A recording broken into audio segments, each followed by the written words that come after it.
Estamos começando mais um encontro com a palavra e eu gostaria que você ficasse bem atento a esta passagem bíblica.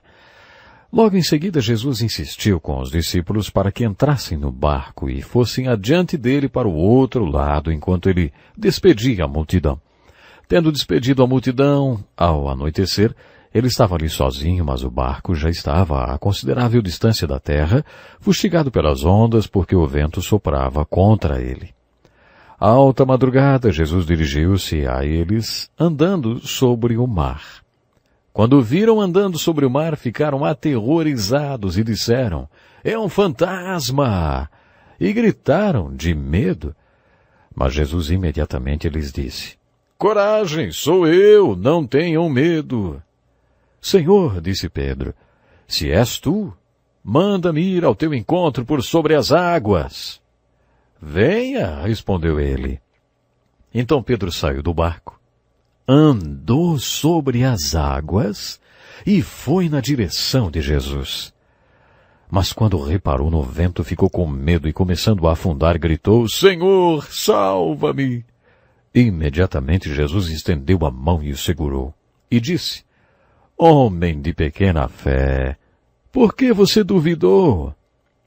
Quando entraram no barco, o vento cessou. Então os que estavam no barco o adoraram, dizendo, "Verdadeiramente tu és o Filho de Deus." Bem-vindo ao nosso programa de hoje. Estamos estudando toda a Bíblia e já chegamos ao Novo Testamento, ao Evangelho de Mateus, a história que eu acabei de ler, registrada no capítulo 14 do Evangelho de Mateus, nos faz lembrar aquele episódio em que os apóstolos estavam num barco no meio de uma tempestade no mar da Galileia. Naquele dia, Jesus estava com eles quando a tempestade chegou. Dessa vez não, ele não estava no barco, mas foi ao encontro deles no meio da tempestade, andando sobre as águas. Quando esses pescadores viram Jesus andando sobre a água, ficaram histéricos e gritaram de pavor. Eles viviam naquelas águas, mas nunca tinham visto nada igual. Mas aí algo incrível aconteceu. Pedro, um dos meus personagens bíblicos preferidos, diz, "Senhor, se és tu mesmo, manda-me ir ter contigo. Manda-me ir ao teu encontro por sobre as águas." E o Senhor respondeu, "Venha." Aí então Pedro saiu do barco e andou sobre as águas em direção a Jesus. Quando ele olhou para as ondas e percebeu o que estava fazendo, começou a afundar. Foi como se ele tivesse perguntado a si mesmo, "O que é que estou fazendo aqui andando sobre as águas? Isso é impossível." Muitos de nós que conhecemos essa história criticamos Pedro, dizendo apenas que ele afundou quando andou sobre a água. Não destacamos a sua incrível vitória. Você já teve fé suficiente para andar sobre as águas no meio de uma tempestade? Pois olha, Pedro fez isso. Ele foi o único no barco com fé para isso. Mas, mesmo assim, nós só lembramos que ele afundou. Quando ele tirou os olhos de Jesus e começou a afundar, fez a oração mais rápida da Bíblia. "Senhor, salva-me!" Se a oração fosse um pouco mais comprida, as palavras seguintes seriam glum, glum, glum, glum. Já teria se afogado. Estaria no fundo do mar. Mas o Senhor o salvou. Essa é uma oração que todos precisamos fazer alguma vez na vida, não? "Senhor, salva-me." Você já passou por uma situação em que teve que fazer essa oração? Você já passou por uma tempestade tão horrível que ninguém pudesse ajudá-lo a não ser o Senhor? Creio que o Senhor permite essas tempestades, ou até manda umas tempestades de vez em quando para nós. Mas quando estamos começando a afundar, Ele diz, "Venha e ande sobre as águas comigo." Homens de negócios passam por muitas tempestades. Certa vez conversei com um executivo que me disse, "Às vezes vejo uma luz no final do túnel, mas não sei se é o fim dele ou um trem vindo em minha direção." É assim que muitas pessoas se sentem no mercado de hoje. Às vezes a tempestade é tão forte para esses homens de negócio que eles começam a afundar. Mas Deus diz, "Ande sobre as águas comigo e você poderá ver através da tempestade." Pedro não saiu do barco até que tivesse certeza que era o Senhor quem estava falando com ele e que o estava convidando a andar sobre as águas. No livro de Êxodo lemos que os filhos de Israel passaram pelo Mar Vermelho. O mar se abriu e os israelitas passaram pisando a terra seca. Os egípcios tentaram fazer a mesma coisa, mas afundaram porque Deus tinha convidado apenas os filhos de Israel para atravessarem o mar, e não os egípcios. Às vezes Deus quer, e outras vezes Ele não quer que você ande sobre a água. Se Deus o chamar para andar sobre as águas, certifique-se de que é Deus mesmo quem o está guiando. Pedro é um grande exemplo nessa história para nós. Em 1 Coríntios, capítulo 10, verso 11, lemos que essas coisas aconteceram a eles como exemplos e foram escritas como advertência para nós. E é assim que devemos estudar essas histórias da Bíblia. Nessa história, Pedro andou sobre as águas e se tornou um alerta para nós nunca tirarmos os olhos do Senhor Jesus. Quando Pedro começou a afundar e o Senhor o salvou, Jesus disse a Pedro: "Por que você pensou 2 vezes?" No meio da escuridão da tempestade, Pedro não deveria ter duvidado do que o Senhor realmente queria fazer com ele, né? Pedro não deveria ter duvidado do que o Senhor o fez saber à luz do dia, por exemplo. No capítulo 15 de Mateus descobrimos mais um grande ensino de Jesus. Esse ensino é dado na forma de um diálogo. Você pode até achar que foi meio ríspido. Foi um diálogo de Jesus com os líderes religiosos. Quando fizemos a introdução dos evangelhos, dissemos que uma das coisas que seriam abordadas nesse estudo seria o ministério de revelação de Jesus. O ministério de Jesus apresenta-se de várias formas. Seu ministério de regeneração constitui-se em seu milagre em ação, o seu ministério de doação de vida. Procure ler também sobre o ministério de redenção de Jesus, que é a sua morte na cruz, e reflita sobre tudo o que ela significa. Já vimos que Jesus ensinou por meio de parábolas e que ele fazia sermões muito importantes. Jesus ensinou através das conversas que tinha com o povo. Ele também ensinou através das conversas que tinha com os apóstolos. Jesus também ensinou quando travou ríspidos diálogos com os líderes religiosos. Quando você ler a passagem desse diálogo ríspido, procure focalizar no ensinamento, não importa se é um diálogo amigável ou ríspido, Jesus estava sempre ensinando. Outro diálogo de Jesus com um tom mais severo encontra-se em Mateus 15 e Marcos 7. Naquela ocasião, Jesus estava sentado para fazer uma refeição. Os escribas e fariseus tinham suas tradições e uma delas era que quando a pessoa se sentava para comer, tinha que lavar muito bem as mãos.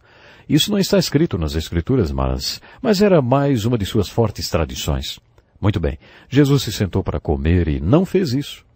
Por isso os líderes religiosos o criticaram. Eles perguntaram: por que os seus discípulos não vivem de acordo com a tradição dos líderes religiosos, em vez de comerem o alimento com as mãos impuras? Eles repreenderam Jesus por eles não terem passado pelo cerimonial de limpeza.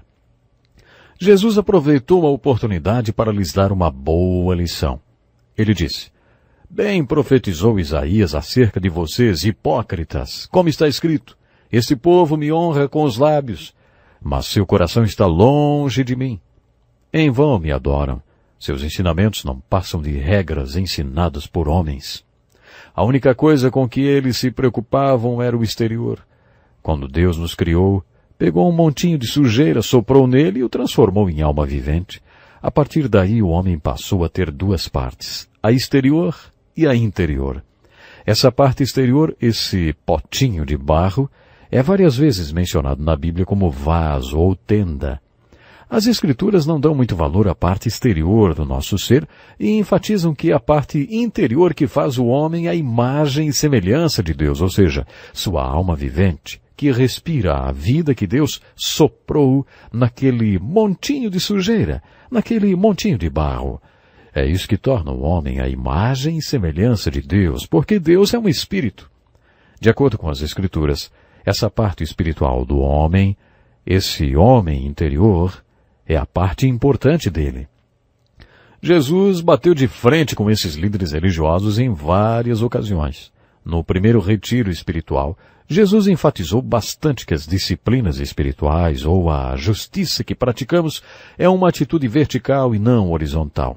Os líderes religiosos tinham uma justiça prática para os outros verem, que funcionava no âmbito horizontal e não vertical. Tudo o que faziam era para serem vistos pelos homens e não por Deus. Eles faziam as coisas só para se mostrar. Jesus disse que, Se a justiça de vocês não for muito superior à dos fariseus e mestres da lei, de modo nenhum entrarão no reino dos céus. Quando Jesus bate de frente com os líderes religiosos nesse jantar, ele lhes diz que a justiça deles era externa, e que a justiça que realmente importa é a interna. Se você comparar a justiça de Jesus com a justiça dos líderes religiosos, verá que eles tinham uma justiça que era de acordo com os costumes deles, e que a justiça de Jesus era espiritual. Jesus sempre retinha o espírito da lei, e não apenas a palavra, a letra da lei. Os líderes religiosos tinham uma justiça de tradição. A justiça que Jesus estava ensinando vinha da palavra de Deus. Podemos resumir assim: a justiça de Jesus era real, a justiça dos líderes religiosos era hipócrita. Nessa ocasião em que Jesus foi repreendido por não ter lavado as mãos, ele confrontou os líderes religiosos porque eles davam ênfase ao que era externo, quando o mais importante é o homem interior. Jesus foi mais longe no seu ataque e os deixou sem saída, quando disse que eles tinham muitas tradições que não eram das Escrituras, eram éticas de comportamento. Eram tradições que eles impunham a eles mesmos e a todo o povo que estavam fora da palavra de Deus. E isso ainda acontece hoje. Há muitos grupos cristãos que são guiados por um outro livro além da Bíblia. Quando Jesus jantou com os líderes religiosos, disse a eles que quando havia conflito entre as Escrituras e a tradição, eles acabavam preferindo a tradição do que as Escrituras. Ele deu um exemplo.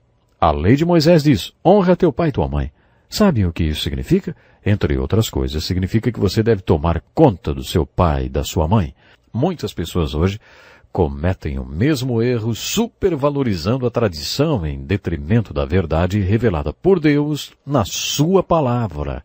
Talvez depois de ter estudado essa discussão que Jesus teve com os escribas e fariseus, você pense que isso não é para você, porque afinal você não é tradicionalista e nem usa qualquer outro livro, além da Bíblia, para guiar a sua vida. Tudo que você faz e todos os seus valores são baseados nas Escrituras e não em tradições. Mas faça um teste. Talvez não seja bem assim como você pensa. Como é o seu conceito de certo e errado, hein? Será que seu comportamento é baseado exclusivamente naquilo que a Bíblia diz? Pergunte a você mesmo quanto do seu certo e errado, quantas decisões que você toma, principalmente no que se refere à sua vida na igreja, está baseado nas Escrituras e quanto está baseado em tradições e em costumes. É impressionante, mas a maioria das pessoas acha que não é possível ter uma igreja ou um grupo de formação de uma igreja sem que haja um imóvel, sem que se tenha que construir um templo com torre, janelas altas e reuniões todos os domingos às 9 da manhã. Não há nada sobre isso nas Escrituras. Você pode fazer a mesma coisa a vida inteira, não porque a Bíblia orienta daquela maneira, mas porque sempre foi assim e se tornou uma tradição. Nesta discussão que Jesus teve com os líderes religiosos, ele disse: por que vocês transgridem o mandamento de Deus por causa da tradição de vocês, hein? Devemos saber distinguir o que é conceito bíblico e o que é tradição. Vamos tomar como exemplo o que aconteceu na China. Por mais de 50 anos não foi permitida a entrada de missionários ali. Recentemente suas portas se abriram e descobrimos que há mais de 75 milhões de cristãos nas igrejas subterrâneas ou clandestinas da China. Essas igrejas não têm templos, nem janelas altas, nem torres. Também não fazem um monte de coisas da maneira como estamos acostumados a fazer. Mas a igreja que existe na China é muito forte. Isso prova que há certas coisas que fazemos na igreja que são bíblicas e outras que são apenas tradições. Podemos tirar mais uma lição dessa discussão de Jesus com os escribas e fariseus registrada no capítulo 7 de Marcos. Nesse episódio, Jesus falou da importância do que é interior, o homem interior e não o exterior. Não percebem que nada que entre no homem pode torná-lo impuro? O que sai do homem é que o torna impuro.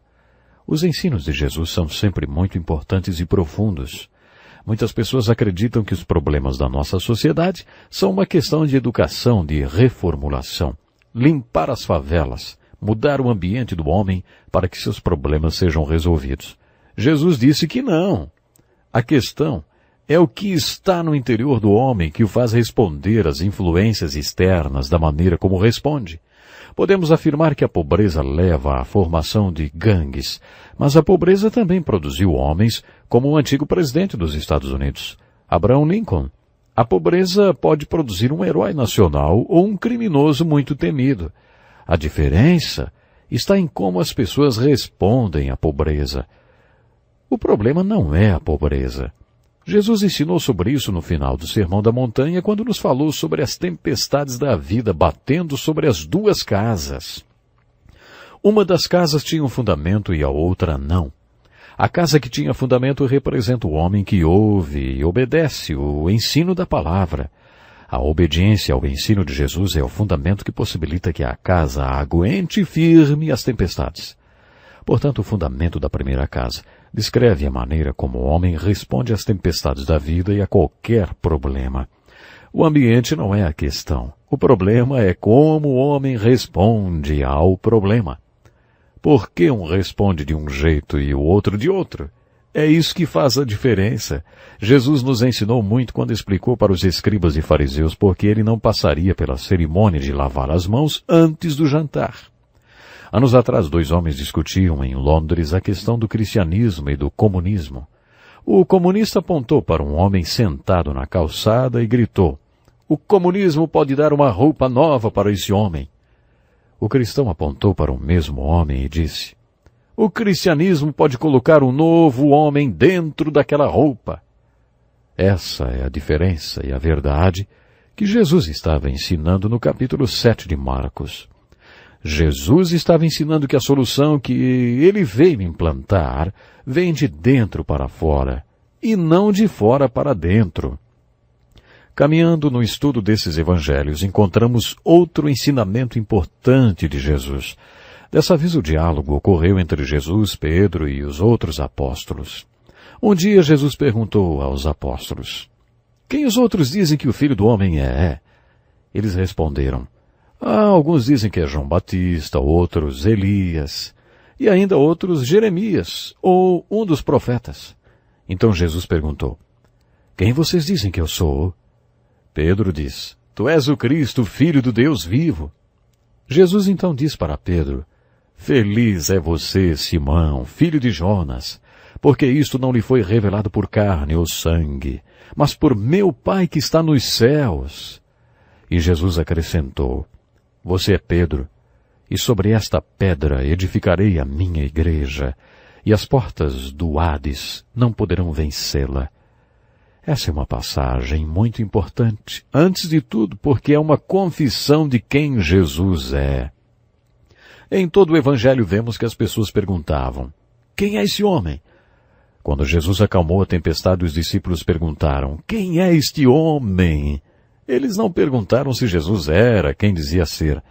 Dessa vez Jesus dirige a pergunta diretamente para os apóstolos: "Quem vocês dizem que eu sou, hein? Quem você diz que Jesus é?" Essa pergunta é muito importante. Pedro foi direto: "Tu és o Cristo, o Filho do Deus vivo." Poderíamos dizer que Jesus, em outras palavras, respondeu assim para Pedro: "Pedro, você não é muito esperto. Vou construir minha igreja sobre o fato de que um homem comum como você pode fazer uma declaração de fé tão extraordinária como essa." Uma vez, depois que acabei de pregar numa reunião para empresários, um homem recém-convertido com ar intrigado aproximou-se e disse: Dick, só pode ter sido o Espírito Santo porque você não é tão esperto assim, viu?" Na hora eu me espantei que um crente tão novo já tivesse um discernimento tão bom. Na minha opinião, foi isso que Jesus disse a Pedro: "Você não é tão esperto assim, mas vou edificar minha igreja sobre o fato de que um homem comum como você pode falar algo tão extraordinário. Através de pessoas comuns, farei coisas extraordinárias, porque o meu Espírito habita em vocês.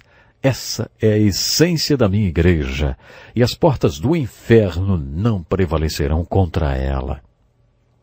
Um dos fatores que tornam essa passagem tão importante é porque Jesus, pela primeira vez, fez referência à igreja. Até aquele momento, Jesus tinha sido um rei construindo um reino. Ele estava recrutando súditos para o reino dos céus, e desafiando o povo a fazer a vontade de Deus na terra, da mesma forma que essa vontade é manifestada no céu. Mas agora, pela primeira vez, Jesus usa o termo igreja. A partir daquele momento, Jesus começou a anunciar que iria para Jerusalém, seria preso e crucificado. Numa das traduções da Bíblia, relata que Pedro respondeu o seguinte a esse anúncio de Jesus: "O Senhor está louco!" Pedro começou a repreender Jesus por ter dito que iria para Jerusalém e que seria morto na cruz.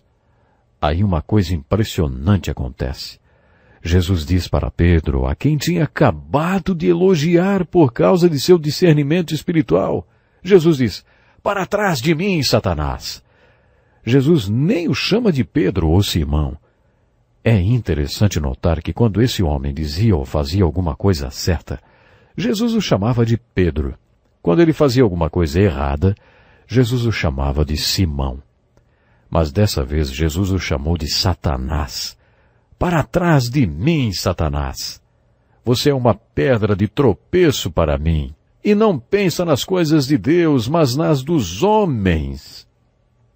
Impressionante, não? Num minuto, Jesus elogiou Pedro dizendo que construiria sua igreja sobre o fato de que um homem como ele tivesse dito algo tão verdadeiro que só o Espírito Santo poderia ter revelado.